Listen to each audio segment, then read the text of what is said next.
The Bible, love it or hate it, is a book filled with puzzles and mysteries. It will be our task to unravel as many of them as possible. We want to understand the Bible as a human book, not a book inspired by a god. I'm Robert M. Price, and this is The Human Bible. This is Robert M. Price, and I'd like to welcome you to the second episode of The Human Bible. The Human Bible is a radio show and podcast of the Center for Inquiry, a think tank advancing science, reason, freedom of inquiry, and humanist values in public affairs and at the grassroots. Well, there's been interesting developments in the biblical world, and by that I don't mean biblical scholarship, though of course there are always things happening there too. But I'm thinking of people sort of reliving the Bible in its worst moments. I'm sure no one's forgotten Harold Camping, the founder of Family Radio, a man who was so tedious, shall we say, to put it mildly, that you could turn on Family Radio with his show and if you were having insomnia, and you wouldn't for much longer. But he somehow made waves of excitement in recent months by predicting the end of the world for the second time. Back in the mid-90s, you'll probably remember he did this, and it had to do with a weird allegorizing interpretation of Scripture.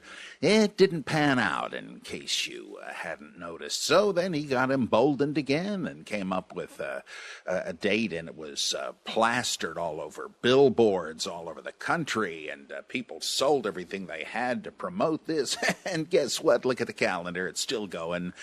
It didn't happen. But he then deferred it a bit, and it still didn't happen. And now, at last, the 90-plus-year-old Camping has admitted that he really didn't know what he was talking about and has learned his lesson and will not be charting the end of the world anymore. Now, I don't say this to ridicule the poor guy. He's just in a particular mindset that we know very well from Bible history, and that's the reason I point this out. Here is a living example of what scholars show was happening within the New Testament period, with predictions that Christ would return within the generation of his contemporaries. And then several times, even within a single gospel, there are tree rings of deferral and delay and putting it off yet again. And then the further you read in the New Testament, there never cease to be statements. Behold, I am coming soon, little children, this is the last hour, etc. And it never turns out to be. So I guess that ought to tell us a couple of things that even if we believe in a second coming, you might as well just forget about dating it. But I would have second thoughts about the whole idea. Presumably there's a statute of limitations on this thing. If even if there weren't repeated deferrals, the fact that it says clearly many times in the New Testament that the end is at hand and it wasn't, well, you know, how far can you stretch that? 2,000 years? I doubt it. But anyway, there's always something to be learned, even from the weirdest fanaticism. I'd like to get into the segment we call Up to Speed. Up to Speed. Where we try to fill in some of the basics of biblical criticism for the simple reason that these things are presupposed not only in my answers to listener questions, but in a number of the questions themselves. I'm always very impressed with the knowledge base of many of the people that send in questions, but I don't want to just make it an in-group and forget that there are people who are just getting interested in biblical criticism. Their church backgrounds never hinted at such things, and so I want to, every show, build in a little more of that foundation. Last time we talked about the synoptic gospels, and what does that mean? Well, I'd like to do the same sort of thing for the Pentateuch, the first 5 books of the Bible: Genesis, Exodus, Leviticus, Numbers, and Deuteronomy. You remember you had to memorize them for some sort of a Sunday school merit badge. These books seem not to be a single continuous narrative written by a single author, and you know who's supposed to have written it, Moses, or as George H.W. Bush once called him, the Big Mo, or maybe he was talking about something else. He is never said to be the author. It was just a late scribal guess. They just tried to attribute the authorship of virtually every Old Testament book to one of the major figures in it. This is just totally gratuitous. Now, why would Christians and fundamentalists be bound to an ancient rabbinic speculation? They sure don't care much about anything else the rabbis said. Well, they feel like they're stuck because in the Gospel of Mark, where Jesus quotes Exodus, the burning bush scene, he says, haven't you read in the book of Moses? And so they say, aha, Jesus is saying Moses wrote this scene. I don't feel like I got to defend Jesus being right, but it's just reading too much into that. If everybody knows it as the book of Moses, and we still have that printed in the Bibles, right? Genesis being the first book of Moses, etc. Well, that's how you refer to it. I mean, is there a chance Shakespeare didn't write Hamlet or King Lear? Yeah, some people think so. I don't know. They may be right, but I'm not going to start referring to Hamlet by Francis Bacon or something. Everybody knows it as Shakespeare. So I think it's a lot of worry about nothing. So if Moses didn't write it, and he couldn't have, it refers, after all, in Deuteronomy to his death. What, he finish it up by way of seance? They get Shirley MacLaine in there to channel him or something. It refers to Edomite kings long after Moses is gone. There are statements that say, this happened way back when the Canaanites lived in the land. Well, at the time of writing, they're long gone, but this cannot be in the time of Moses, and so on and so on. It's just totally arbitrary to say Moses wrote it, if there was a Moses.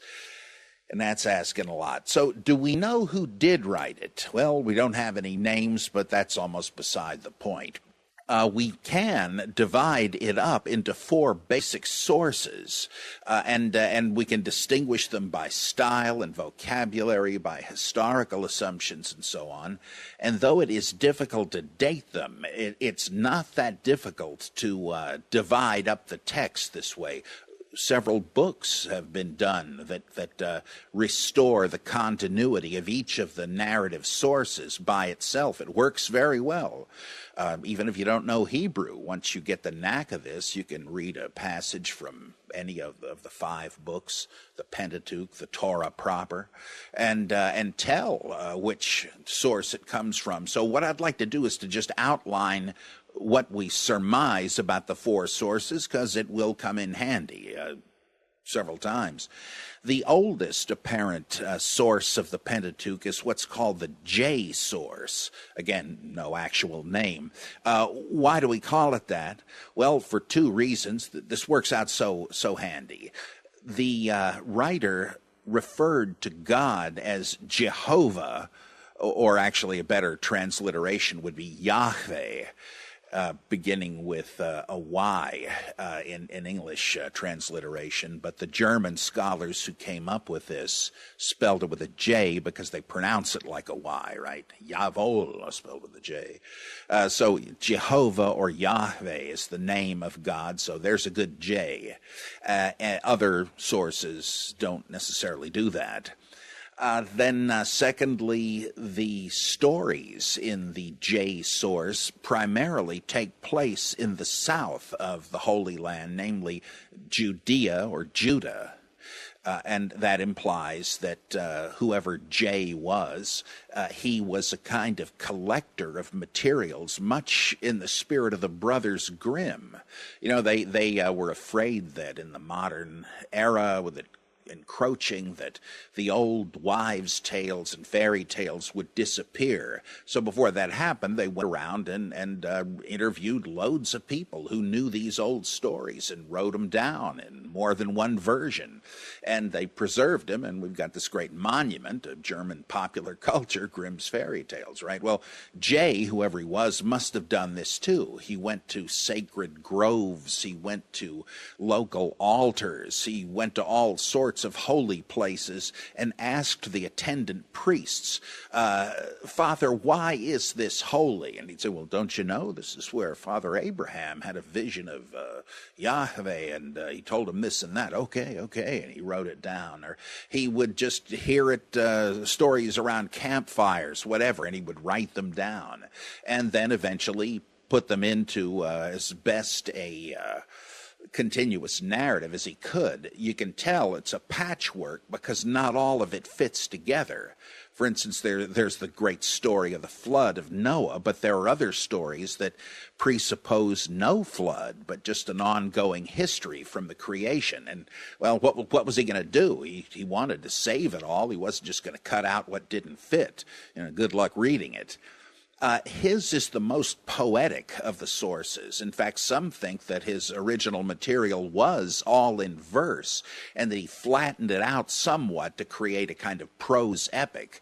But at any rate, it comes off as very poetic and gives that distinctive Bible style. When people say that the Bible has a particular style, usually they're thinking of Genesis, and usually Jay's part of it. There are other factors that tell you you're reading Jay's work. One of them is that he doesn't mind showing his characters in compromising positions. He shows them warts and all. Sometimes you get the impression that these stories were told as much for entertainment as for edification. And so he doesn't mind showing Abraham as a henpecked husband, Jacob as a shifty trickster, so-and-so. It doesn't matter. The stories are entertaining, and that's just as good. He shows God as a character on stage. This is what I would call raw mythology. God simply walks up to Abraham's campfire. Abraham doesn't even know who it is at first. I guess he doesn't happen to catch the halo. Or God tells Noah to build the ark, and when he's got it all stocked up with provisions and animals, God shuts the door. God walks in the Garden of Eden with Adam and Eve, and he waits until the sun's going down because he doesn't like the heat either. So God is very human-like in Jay. One of the big reasons it's thought to be the earlier material. Now, the second... No, by the way, the extent of it, he begins with the creation, which is the Garden of Eden story, chapters 2 through 3. And he goes all the way through the time of Moses and Aaron and so forth, the Exodus and all of that. Some people think it goes even further, but who knows? The second big source is called the E source. Again, this works out so well.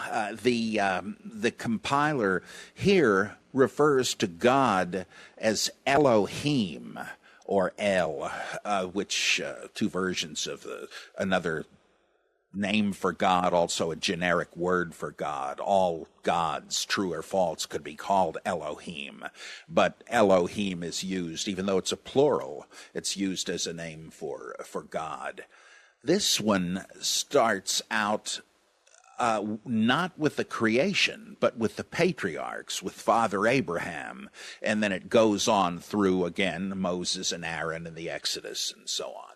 And the giving of the Torah and the wilderness wanderings, the old Moses thing.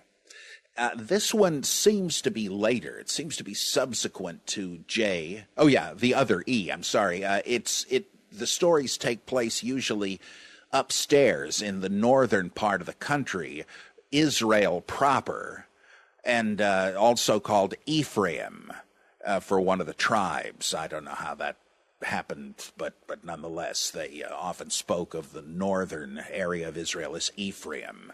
And so Elohim and Ephraim, the E source. When it comes to depicting the characters, E is a little bit anxious about showing them in a bad light. So you can see in his versions of some of the same stories J heard, E has cleaned them up a bit. If Abraham was lying in a particular story as we read it in J, he's not anymore when we read it in E, and there's like a contrived attempt to clean him up a bit. Same with other characters. There is also a difference in the way God is depicted. He doesn't just show up. God speaks obliquely, only in dreams or at the most from off stage through a heavenly voice. And that's another mark of it being a more recent source of material, because people had a bit more of a sophisticated view. It was clear to them that God didn't speak in any other way to them, and so they figured it must have been that way, less mythical. And the style is a bit less poetic, though, of course, it ain't bad.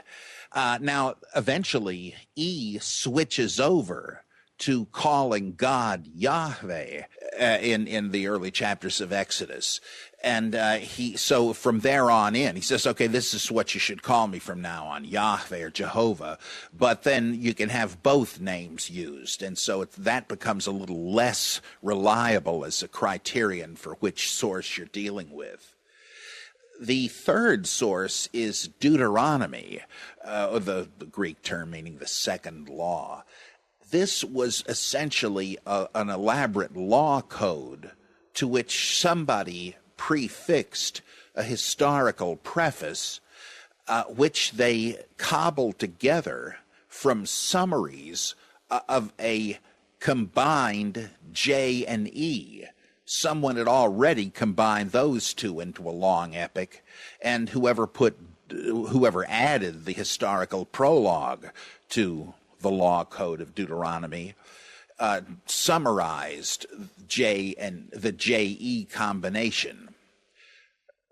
J and E already had their own law codes, but this is an updated later one. This one doesn't have a creation either. It just concerns itself with Moses and wilderness wanderings and so on, but it's just summary. The fourth and apparently latest of the four sources is P, or the priestly code. This was written by priests who were the great keepers of statistics and records, the ones who were codifying the laws of sacrifice and dietary laws and holidays and so forth, apparently because there was danger of Jews in exile away from their homeland forgetting these things, and so they decided to memorialize them in this code. This, too, is mainly a long and pretty boring code if you're not a Levitical priest. If you are, you enjoy it. But it, too, has a narrative running start, which goes way back to the creation, and it has the 6 day plus the Sabbath creation of Genesis chapter 1, and it has a flood story, and it's got some more detailed Moses stories, but on the whole, the narrative is very sketchy. It's just trying to get to the code, and so you'll know who gave it and why. And so when were these written? Well, Julius Wellhausen, one of the great, or probably the greatest Old Testament scholar there's ever been, he thought that J was probably written in the time of Solomon or Rehoboam, kings of Judah, and that they were written around 1000 to 950 BCE. He thought that E was from about 850 or 800, not a whole long time later, but a bit. That Deuteronomy was the work of priests in the time of King Josiah in the 7th century, and that the priestly code was written during the Babylonian exile in the 6th century. And that the whole thing was put together by or at the direction of Ezra the scribe in the 5th century. But recently, scholars have reevaluated this with very good arguments that indicate even the earliest parts of it may have been compiled very late during the Persian and Hellenistic periods, that is more or less around the time of Alexander the Great. So there's a lot of ferment in Old Testament scholarship. But if you can try to remember basically the difference between J, E, D, and P, that will help explaining an awful lot of things in the Old Testament, and they sure will come up. Let's see. We've got some good questions here. Let's see. One is from Travis in Virginia. He says, I know there are several passages in the Bible that mention unicorns, mostly as a metaphor, but there is also a lot of talk of giants and leviathans. How much of this is seepage from the Greek and Mesopotamian myths, and how much is injection from later European folklore? For example, have the monsters and mythical beasts like unicorns, could they have been mistranslated from the Greek text, from something like horned goat to spice it up in later translations? And of course, Travis isn't saying that the parts of the Bible were written after folklore was available. He's suggesting that, maybe the King James translators were influenced by the mythology of their day. Well, yeah, you're right about that. Unicorns in particular, that's a guesswork translation, really a mistranslation of references to the aurochs, Aurochs, a kind of old archaic ox that was still around in the 17th century but didn't survive much longer than that. It was a horned beast where they got the idea. It had one horn, you got me, but yeah, that's a translation error. The same sort of thing occurs when today people will tell you in Bible footnotes that Leviathan is a crocodile and Behemoth is a hippopotamus. No. There you really do have monsters. Just take a look at Job chapters 40 and 41 where, for instance, Leviathan is clearly described as an armored, fire-breathing dragon. You'd think you were reading some movie notes from Toho Studios there. The dragons are mentioned several times in the Psalms and Isaiah and other places. This is part of a widespread royal myth in the ancient world, and extending one version of it you can find among the Norsemen, another in the Rig Veda, and certainly in the Middle Eastern monarchies. And the idea was that every year the vitality of nature had to be renewed along with the authority of the king, who was the earthly regent and representative of the king of the gods. And to renew his power, there would be a ritual play reenacting the myth of how the present king of the gods became king. The elder gods were shaken in their boots at the threat of ancient chaos dragons in the sea. And they weren't up to the challenge, but the young god or storm god would come up and say, I will defeat the dragons you so fear if you will give me the throne. And they say, all right, go ahead, you're on. And Marduk or Yahweh or Indra or Baal, etc., will have a terrible battle and perhaps even be killed, but then rise and fight his way out of the guts of the dragon and be proclaimed king, as Marduk was king of the gods. So this would have been done every new year in all these societies, the royal ideology. And in the Bible, they call the dragon Leviathan, the seven-headed dragon who appears again in the book of Revelation. Where'd they get the idea of this? this? Well, Leviathan is a personification of the river Litani in Syria, and it had many tributaries, and so they symbolized it as a great sea serpent with many necks and heads. So, yeah, they did believe in dragons. The giants thing, that's a little queasier. That is a possible translation of the Nephilim back in Genesis 6. They did believe that these guys who were demigods, story we'll get into another time, were giants, but only relatively speaking. Goliath was one of them, and they describe him as the equivalent of 6.5 feet tall. We got basketball players that are taller than that, but in the ancient world, people didn't get so tall. So if you were actually that tall, holy mackerel, you could start advertising cream corn as the jolly green Goliath, I guess. So there actually were bits of mythical lore that were from the Bible writer's culture, though the unicorns reflect a mistranslation in light of European lore. So it's pretty funny. We've got to hasten on here to get all this stuff in to a little section I like to call Apologetics is Never Having to Say You're Sorry.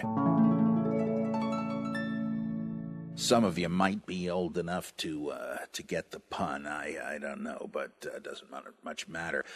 Here I'd like to actually read another question that came in that's a real good example of what I want to do here.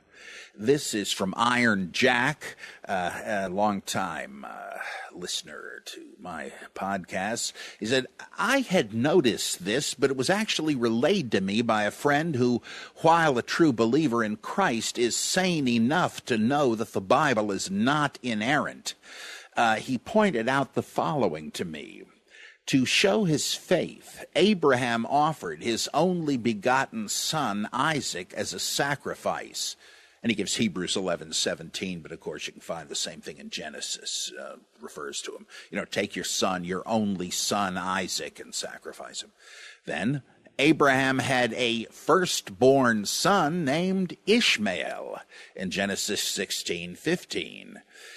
When I asked for an explanation of this, he gave me an answer, which I respected. He said, the Bible moves in mysterious ways, too. Do you know how a critical scholar would account for this, and also how an apologist might provide an explanation for the same issue? Well, in fact, Jack, I do. There might be other explanations that either would offer, but a critic would say, by that I mean not somebody trying to badmouth the Bible, but someone who does critical analysis would say, the story of the near sacrifice of Isaac is from a cycle of stories about Abraham that did not include Abraham's liaison with Hagar, which produced an earlier son, Ishmael, or in Arabic, Ismail. He just didn't know about that, and for him, this was the only son of Abraham. So you just have the difference between sources from different stories. And, we can go into more detail, but I don't think we need to make the point. So that would be the critical answer. Yeah, the fact that one story says Isaac is the son of Abraham implies that the storyteller just didn't know about any other stories of sons. Now, what would an apologist, a defender of biblical inerrancy, say? Well, he'd say, not implausibly. Now, often these arguments are real stretches. This one isn't. They would say that, there's no reason to doubt that the writer knew all about Ishmael, but remember how Ishmael comes into the picture. God has made a promise to Abraham and Sarah that they're going to have a son to inherit what they own and all of that, but years go by and they don't. And Sarah's getting on in years, real on in years. And she says, well, how about plan B? I'm no good to you. Why don't you go into my maid Hagar, the Egyptian, and She can probably get pregnant. That'll be your heir. And Abe says, well, don't mind if I do. And he impregnates her, and Ishmael is the result. But then God says, hey, look, I told you to wait. Now, he's your son, so he's going to be special, too. I will make sure he is the father of 12 Ishmaelite tribes. But hold on. The one I was talking about, Sarah will have. You just wait. And, of course, that's Isaac. And Isaac is really the hero of the story. And so an apologist would say the writer probably knew the whole story, but the idea is that Isaac is the child of promise, and he's the only son of Abraham and Sarah, and that's why he can be referred to in a kind of shorthand as your only son. That's not unreasonable. It seems to me it's a little bit of a stretch. I prefer the critical argument, but this is not an absurd one.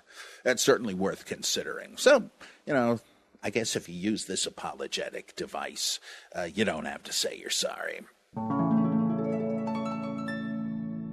We have yet another question, of course. We can never have too many around here. From Buck Malone. He says, with exuberance, a friend told me that a nearby megachurch is just wonderful, with great music and a very inspiring message, and it's like this every week. Referring to what is not happening in the evangelical or mainline churches, I guess.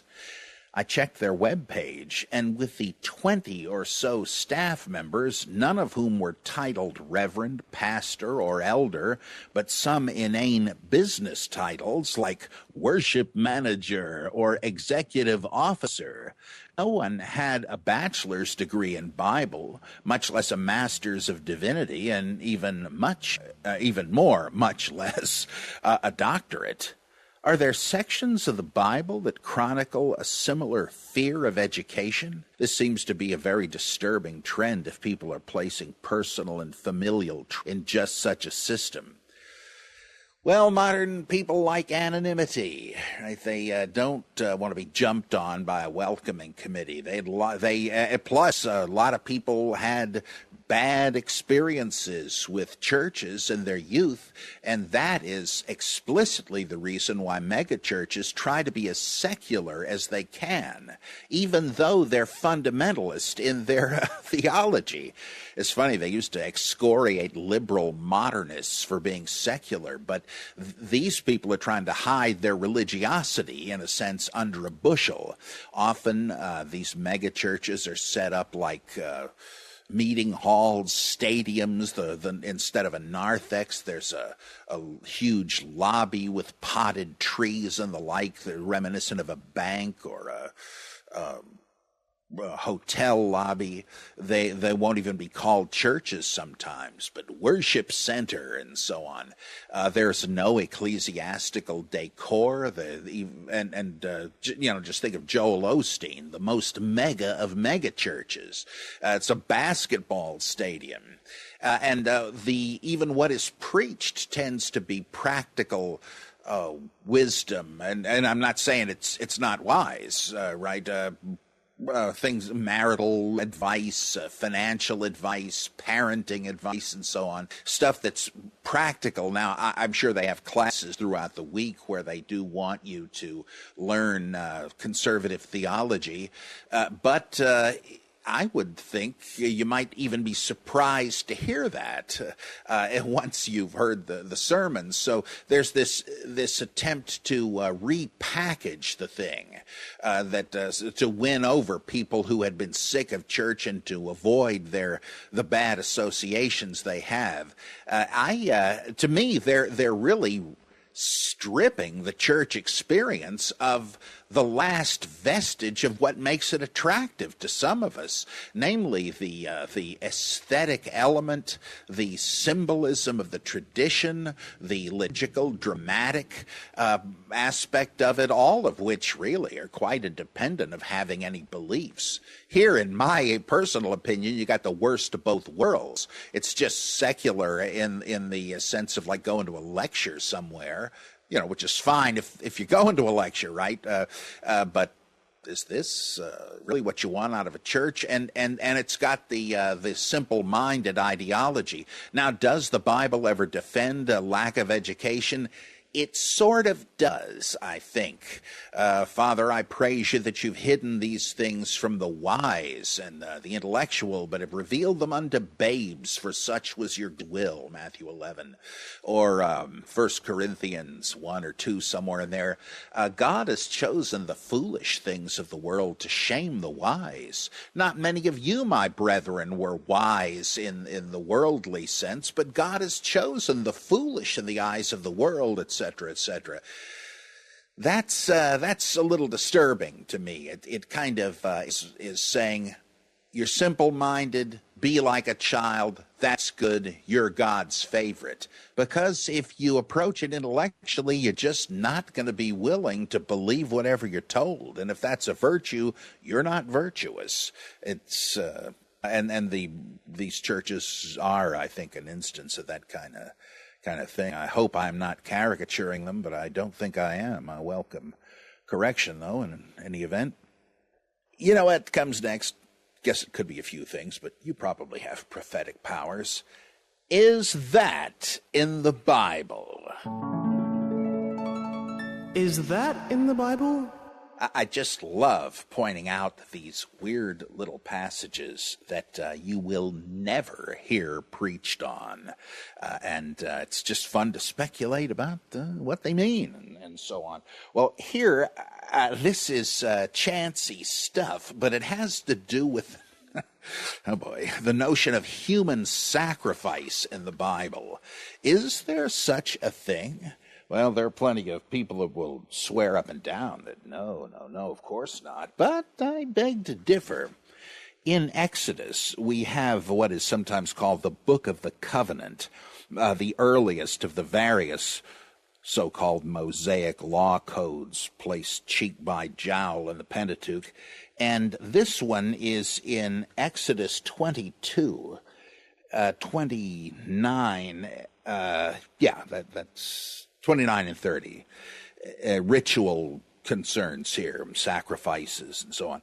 You shall not delay to offer, well, you know how I like to read these, since it's Exodus about Charlton Heston. You shall not delay to offer from the fullness of your harvest and from the outflow of your presses. The firstborn of your sons you shall give to me. You shall do likewise with your oxen and with your sheep. 7 days it shall be with its mother. On the 8th day you shall give it to me. What's that again? What do you mean, give it to him? Is this like an infant dedication in church? You know, we commit him to you and your will, O Lord. No, this certainly, because of the parallel with the animals, means to sacrifice them, to kill them as an offering to God. The idea was it's the firstborn of any female, and since you are thanking God for the issue of the womb, God will reward you by making sure there's plenty more where that came from. If you were stingy and held back the calf or the lamb or the baby, well, you know, you're on your own. You might not have any more luck. This is sort of blood-chilling, and eventually the folks in ancient Israel thought so too, because in a later law code that we find actually earlier in the text, but that's just an accident of the editing. In Exodus 13, there's a great significant difference. Start in verse 11. And when the Lord brings you into the land of the Canaanites, as he swore to you and your fathers, and shall give it to you, you shall set apart to the Lord all that first opens the womb. All the firstlings of your cattle that are males shall be the Lord's. Every firstling of an ass you shall redeem with a lamb, or if you will not redeem it, you shall break its neck. Every firstborn of man among your sons you shall redeem. In other words, substitute an animal. You owe him to God, but he's willing to take an animal substitute. Now, that is a bit of a difference, right? If that little stipulation were intended in the other one, the other passage, surely it would say so. This represents a change, saying, Right, it's, you owe it to God, but he understands you're not exactly inclined to do that. Why don't you just offer an animal and we'll just say you fulfilled your obligation. That'll be good enough. Redeem, of course, just means to buy back. Well, things had become civilized, and probably the famous story of Abraham nearly sacrificing Isaac and being told at the last moment, now on second thought, why don't you sacrifice that ram instead? That story probably was circulated to get people to change over, something I would imagine didn't require too much persuasion. Now, this crazy thing comes up again in Ezekiel, who seems to be a bit upset about it. He says that he's talking about how the people of Israel were not faithful to God. Starting in Ezekiel 20:21. But the children of Israel rebelled against me. They did not walk in my statutes and were not careful to observe my ordinances, by whose observance man shall live. They profaned my Sabbaths. Then I thought I would pour out my wrath upon them and spend my anger against them in the wilderness. But I withheld my hand and acted for the sake of my name, that it should not be profaned in the sight of the nations in whose sight I had brought them out. Moreover, I swore to them in the wilderness that I would scatter them among the nations and disperse them through the countries, because they had not executed my ordinances, but had rejected my statutes and profaned my Sabbaths, and their eyes were set on their fathers' idols. Moreover, and here we go, I gave them statutes that were not good, and ordinances by which they could not have life, and I defiled them through their very gifts, sacrifices, in making them offer by fire all their firstborn, that I might horrify them. I did it that they might know that I am the Lord. What? What is that? Is that in the Bible? You see what he's doing here? Ezekiel knows that there was a time when people were offering infant sacrifices, frying, roasting the kids, like some did for the god Baal, in honor of Yahweh, and he doesn't even say they were wrong to do it. Right? He says, no, this was a commandment of Yahweh. He was sort of the Lord. He was sort of punishing them by, pushing them into even worse behavior? I don't think it's funny. It's just so outrageous. It's hard to imagine. And yet it is there in the Bible. You've at least got to give him credit for trying to explain it away or to get it away one way or another.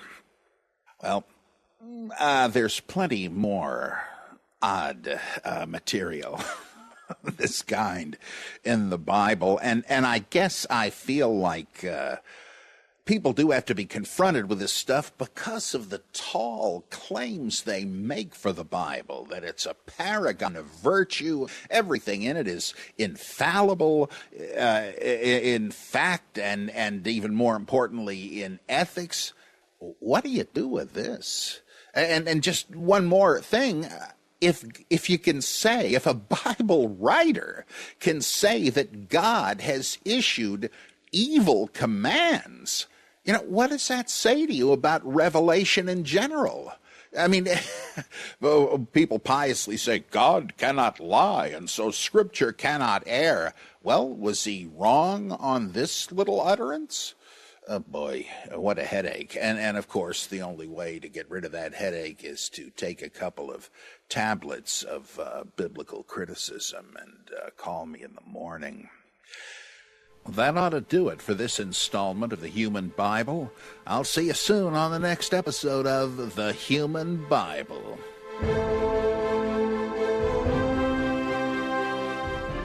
Thanks for joining me on this episode of The Human Bible. To send us questions or comments on the show, which we really hope you do, you can email questions@thehumanbible.net or feedback@thehumanbible.net. We're also on Twitter @HumanBible, on Facebook @/TheHumanBible, And you can even leave a voicemail on our Human Bible hotline by calling 716-71-BIBLE. You can get all that information and more on our website, thehumanbible.net. Views expressed on the Human Bible aren't necessarily the views of the Center for Inquiry, nor its affiliated organizations. The Human Bible is produced by Adam Isaac in Amherst, New York, and features contributions from Debbie Goddard. I'm your host, Robert M. Price.